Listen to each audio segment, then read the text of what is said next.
tugas kelompok yang pertama. Perkenalkan, saya Lola Larasati Boru Pasaribu dengan NIM 102022400218. Perkenalkan, saya Maura Rizky Syafira dengan NIM 102022430033. Perkenalkan, nama saya Sarisana Evaria Suwandari dengan NIM 10202224300051. Perkenalkan, nama saya Nabila Nurjayati dengan NIM 10204013. Perkenalkan, saya Dinar Fadila Tunisa dengan NIM 102022400321. Jadi soal yang akan dibahas di presentasi kami itu yang pertama, mengapa belajar bahasa pemrograman itu penting di era digital.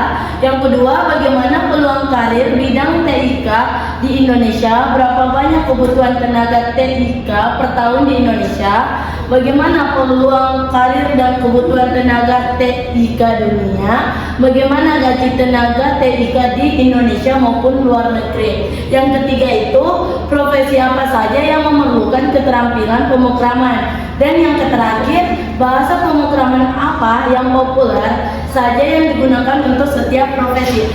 Dalam soal pertama, mengapa belajar bahasa pemrograman itu sangat penting di era digital? Jadi di dalam dunia yang semakin bergantung pada teknologi, mempelajari bahasa pemrograman sangatlah penting karena begitu banyak keuntungan dan manfaat yang akan menjadi landasan untuk membuka peluang di masa yang akan datang.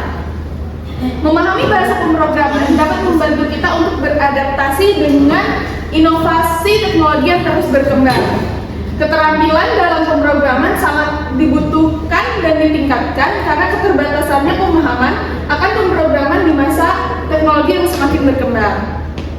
Dengan mempelajari bahasa pemrograman, kita mempersiapkan diri untuk menghadapi masa depan dan menciptakan perubahan di masa depan.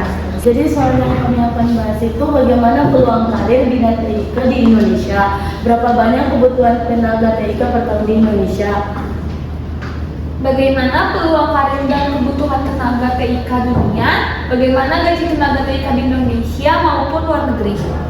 Jadi peluang karir di bidang teknologi informasi dan komunikasi di Indonesia sangat menjanjikan dengan permintaan yang terus meningkat untuk profesional di sektor ini. Jadi perkiraannya itu Indonesia itu membutuhkan sekitar 600.000 tenaga TIK per tahun.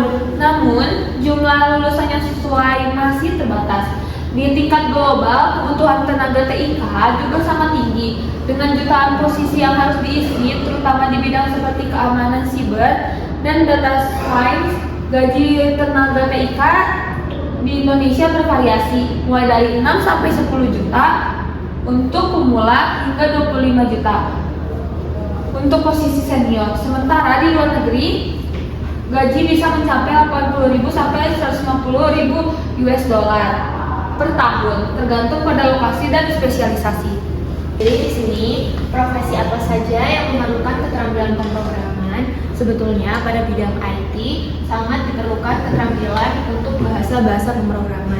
Jadi contoh profesi yang memerlukan pemrograman yaitu ada software developer engineer, data scientist, web developer maupun mobile app developer, DevOps engineer, game developer, cybersecurity analyst, machine learning engineer, dan lain sebagainya. Dan untuk soal yang terakhir, kita akan membahas mengenai bahasa pemrograman apa yang populer yang digunakan untuk setiap profesi.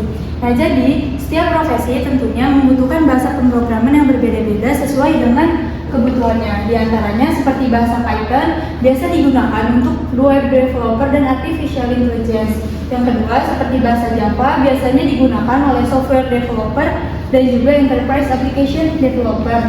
Selanjutnya ada bahasa JavaScript biasa digunakan oleh full stack developer dan data analyst. Dan yang terakhir ada bahasa Ruby yang biasa digunakan oleh game developer dan web developer. Berikut adalah sumber referensi yang kami pakai untuk mencantumkan bahasa pemrograman. Sekian dari kami, terima kasih.